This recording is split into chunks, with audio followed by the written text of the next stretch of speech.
با اطلاع خبرگزاری رسمی تاس، پرونده 19 گمانبر حمله به تالار کنسرتی کراکو سیتی هال به دادگاه دوم حربی حوزه غربی شهر مسکو وارد شده است.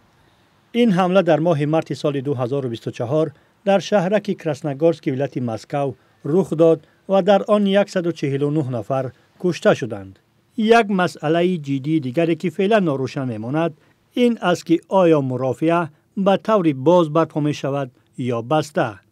در مدت بیش از یک سال این حادثه در دایره این پرونده اکثرا شهروندان تاجیکستان بازداشت شده، ولی معلوم نیست تا کجا با وکیل دفاع و یاری حقوقی سفارت تاجیکستان تأمین شدند. مقامات در تاجیکستان در صحبت‌های بدون نشر بر رادیوی آزادی اعتراف کردند که مقامات روسیه درخواست آنها را برای رسیدگی به گمانبران در بازداشتگاه نادیده می‌گیرند و هیچ همکاری متقابلی با آنها نشان نمی‌دهند. هنگام بازداشت گروه اولی با نام اجرا کنندگان این جنایت، به قول حامیان حقوق، آنها به طور نمایشگرانه مورد شکنجه‌های بیرحم و وحشتناک قرار گرفتند که توسط تلویزیون هم آشکارا نمایش داده شدند.